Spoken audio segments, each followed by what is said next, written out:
If you've clicked on this video, you are probably about to start the Daniel's fast. You could be curious about the Daniel's fast. Maybe you've just found yourself on the fasting side of YouTube and sorry, but just keep watching.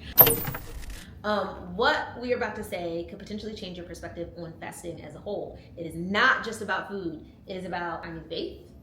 It is about finding balance and finding focus, that clarity that we're looking for. We're gonna be sharing how the fast has impacted us as a couple, how we've been preparing and organizing, what our favorite recipes are, because it's challenging out there. And then if you want to join us, what you might need to know.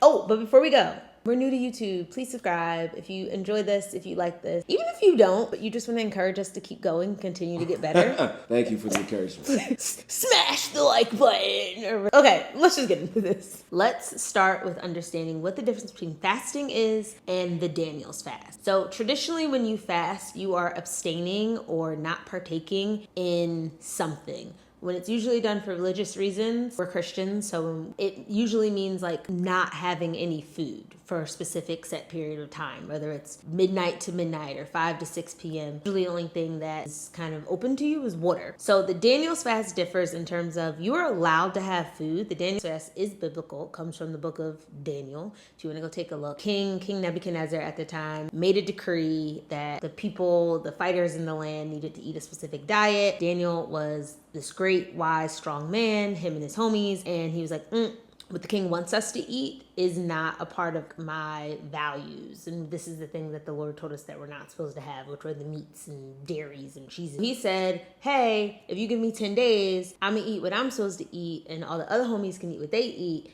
and we'll be just as strong, if not stronger than that. So this is where the Daniel's fast comes from. Abstaining from specific food groups. So you're not having dairy, you're not having meat, you're not having any sugar, you're not having caffeine, there's no alcohol consumption. Any of those like stimuli or stimulants, you're completely abstaining for. So just want to set the tone, we are not fasting completely from food. We are eliminating specific food groups to help us release those stimuli and draw closer to the Lord. I just think my reasons for fasting, what I experience when I fast, is more clarity. I feel closer to the Spirit of God. Like I feel like I have access, clearer wisdom and insight, and it feels immediate. So process this whole time.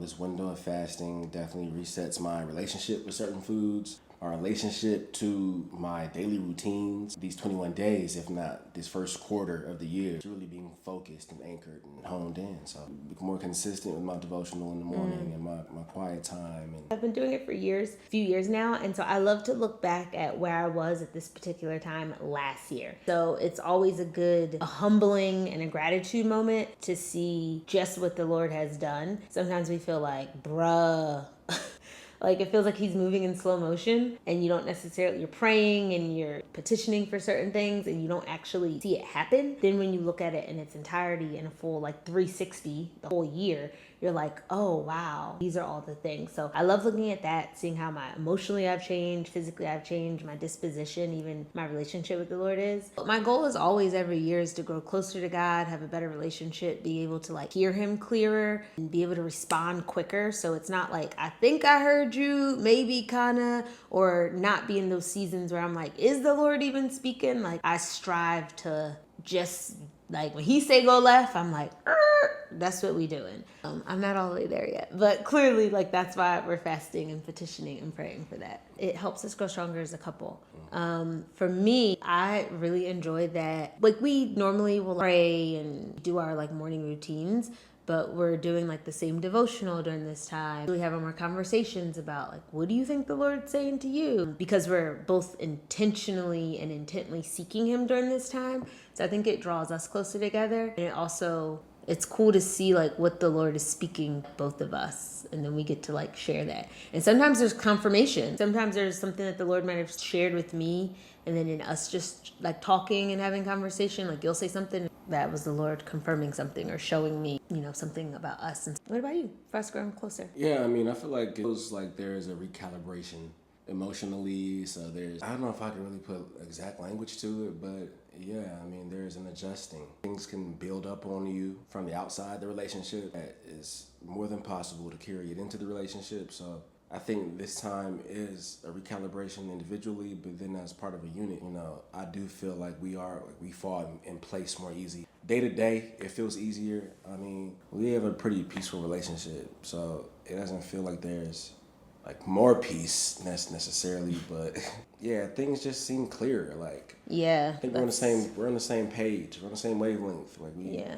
we're in the same vein. I mean, more often than not anyway, but to construct dinner together every night and get creative about what we're snacking on, what are we drinking, it's a team effort for sure. That is such a good point because, like, I always care about your well-being and what you're doing, clearly, babe. But I think during this time, I'm more aware. I don't want to say it's a huge thing because the main thing should really be us like praying and seeking the Lord. But like, let's just be real, like what we're gonna eat and making sure we're set up properly, right? And so we both share that responsibility. But in my head, I'm like, okay, let me make sure that we have the groceries that we need, or like we have the recipes that we need. And so as like I work from home, so for me, there's a lot more flexibility and just like how I can navigate my day when it comes to food and like eating. But now that you're like going out to work and you're like in the theater, oh my God, like make sure you take snacks. What's he gonna eat? Maybe we can have leftovers and like send it for lunch. Like, is there a microwave there? Like, how are you gonna eat? And so it almost makes me think about you more, but in a good way. Probably maybe what I should just be doing in general. I love you. But just that extra attention that you give someone that you love. Some of the things, do you want to share some of the things that we're, as a couple, like fasting for?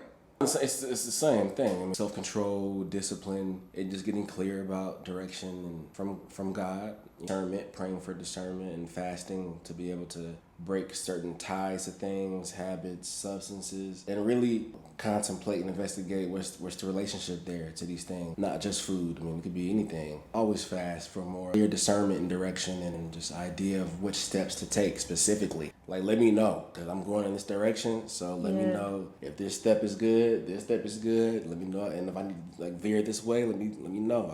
I'll veer that way, I'll veer this way. I'll back off from that, I'll engage with that. So yeah. I think for me, this go round, it's definitely like we have so many new things like popping up in our life. And so trusting the Lord to just provide for all that. Like we just moved into a new place together and we're planning a wedding, and like there's been a lot of career shifts for both of us. And it's like inside of that, it's trusting that the Lord brought us together, which we're very clear on. He put us here specifically in this location because it took a lot to get me to Atlanta, took a lot to get him back to Atlanta. And then even in our apartment search, like how intentional he was about the properties that we looked, the timing of the property, and just like being in the building that we're supposed to be in. Just knowing that here is holy, exactly where we're supposed to be. But in that, you still get nervous and scared about like, okay, Lord, well, like example for me is like we just get in here and then like literally the month we get in here, like one of the clients that I'm working with, I'm not working with them anymore. Okay, Lord, well, I thought you blessed me with that and now you removed that. And so having to just go back to the drawing board with him and do that like a new surrender. So yeah, I think it's been for us as a couple, it's trusting that he's gonna, if he's brought us to it, he's gonna provide. If he's called us to it, he's gonna provide like all the different things. I was just reading the scripture. I want to say it was in Joel. Don't quote me though. Maybe I'll put it there below. But it was about he gave the craftsmen special skills. When he's talking about building the ark, he gave them special skills to do the work that he called each of them to do. And they were all different types of craftsmen. Like some were welders, essentially. Some were carpenters. Some worked with like special gyms. And so I wanted to like insert our name. And God gave us special skills to do whatever he's called us to do in this season. And I think the big part for me in this fast, and I'm going to say for you too, is him affirming what those special skills are, right? So like standing 10 toes down in it, like, nah, this is what I'm supposed to be doing. And then also just him showing us what we should be like building. Hence why we're on YouTube right now. Feeling like God has like called us to be doing this right now. We know this isn't the first thing you choose, but yeah, being obedient and seeing what he's called us to do. And so that's what we're hoping for. We're hoping that, you guys are thinking about those things that he's placed on your heart and like put that up in this fast? Is this for me? Is this from you, Lord? Like, give me some clarity on what you're saying. And also that idea of providing. He's just provided for us time and time and time. Even to get here was like, wow. Like, there were so many miracles for us to get here. And so that's why I have to stop and be like, okay, it doesn't just stop. Like, you didn't bring us this far to bring us this far. You know, it's a time to like reset, recalibrate, and get new instructions, or for you to like uplift them old instructions that I pushed to the corner.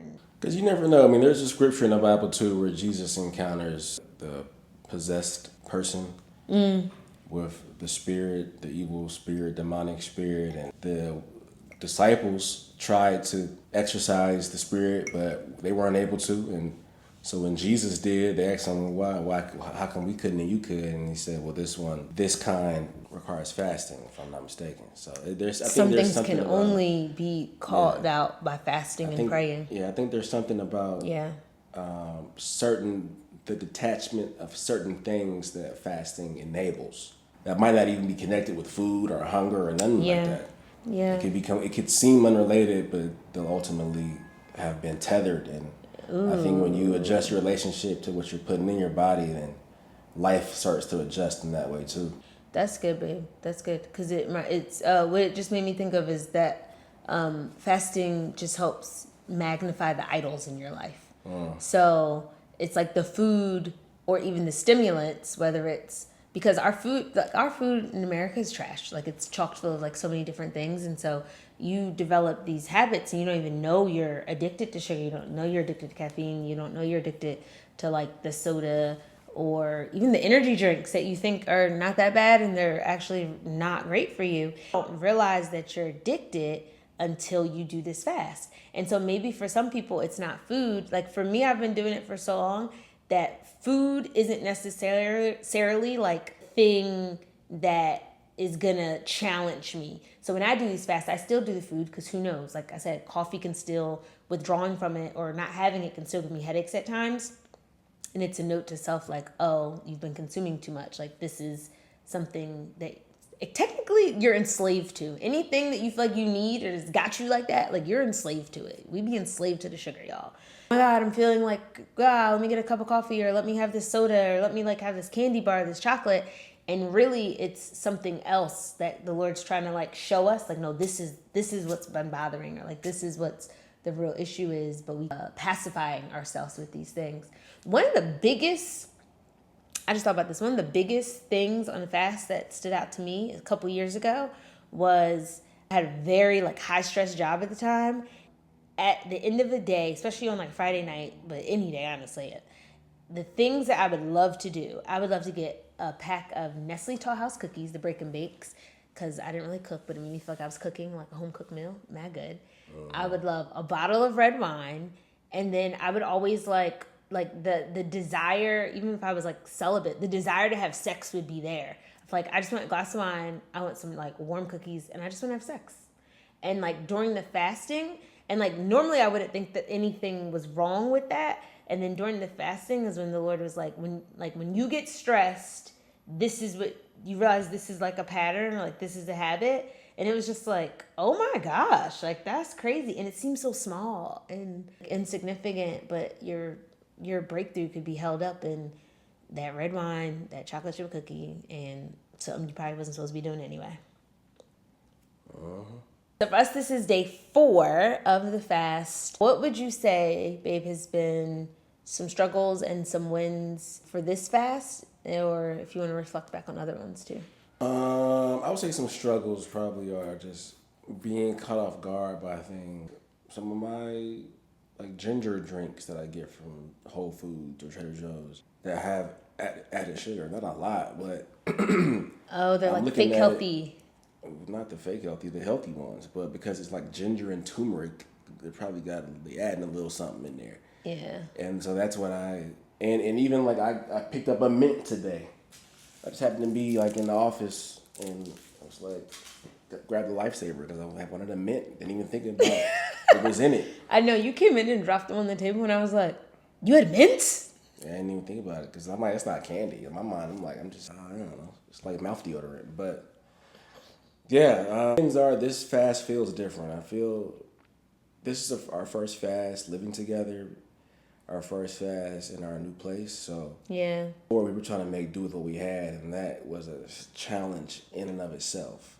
It's not hard to do this go around. Yeah. So I'm just like, what feels like a win is finding the discipline and the self-control while also doing the perceived thing right.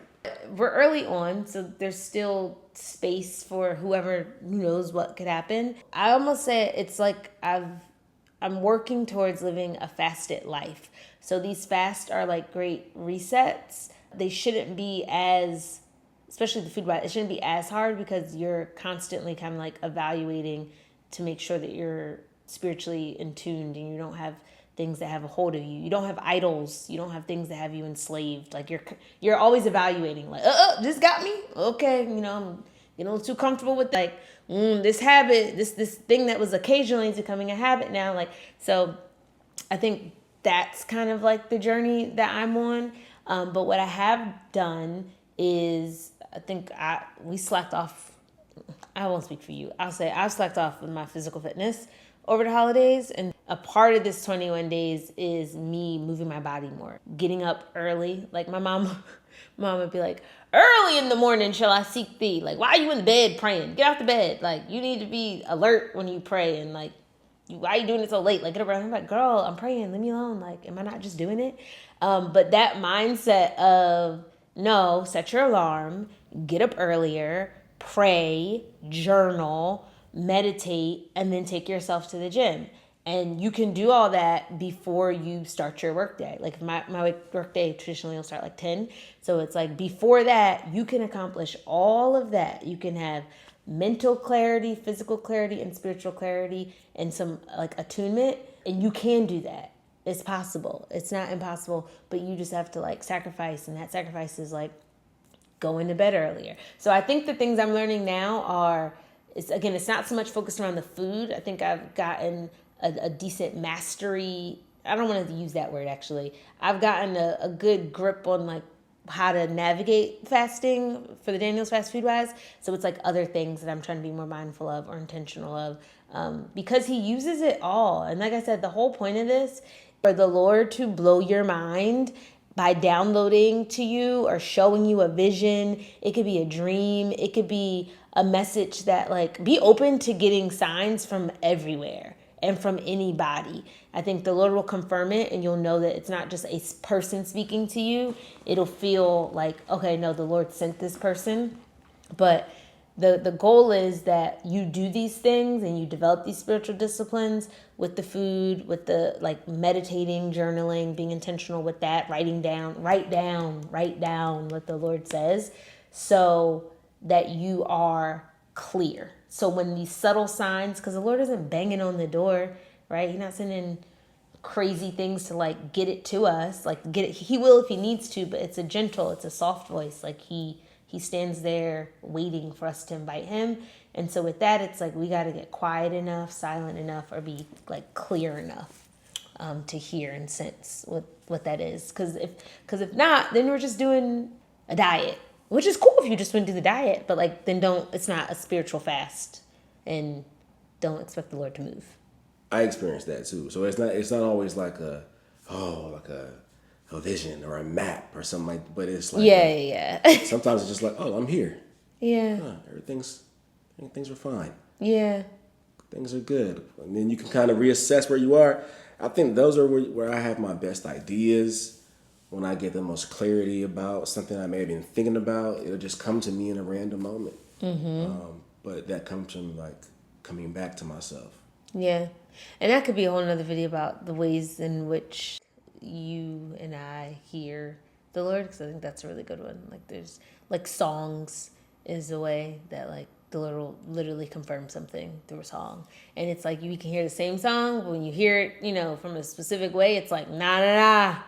That was different. Like this was meant for me. So goal here was to just share our experience about how we are doing this Daniel's fast, how it has, how it has affected our relationship and what we're praying for and what we're actively fasting for right now, and hoping that the Lord blesses us and helps us as a new engaged couple and being in covenant with those things. And so if you want to join us, please join us. Drop in the comments, let us know, like, yo, I'm joining. It's never too late. Like, if you've seen this a year from now, like, and you just want to start doing the Daniel's fast now, like, I'm gonna drop a resource, like a link to just more information on it, and feel free and like share. We want to hear how it's going for you. Like, we truly do care, because it's been so life-changing for us individually and just like as a couple. So we are going to be signing out. This is Life with Alicia and Bernard. This is our second YouTube video. We promise to get better. We promise. This better is good right now. I love that energy. But we promise the editing will get better. We promise we won't be so long-winded. But we definitely feel like the Lord called us here, and we are just being obedient. So please like, subscribe. It just encourages us to keep going. Even if you're not listening to us, this is just encouragement for a new channel to keep going. So we love y'all, and we'll see you in the next one. Peace.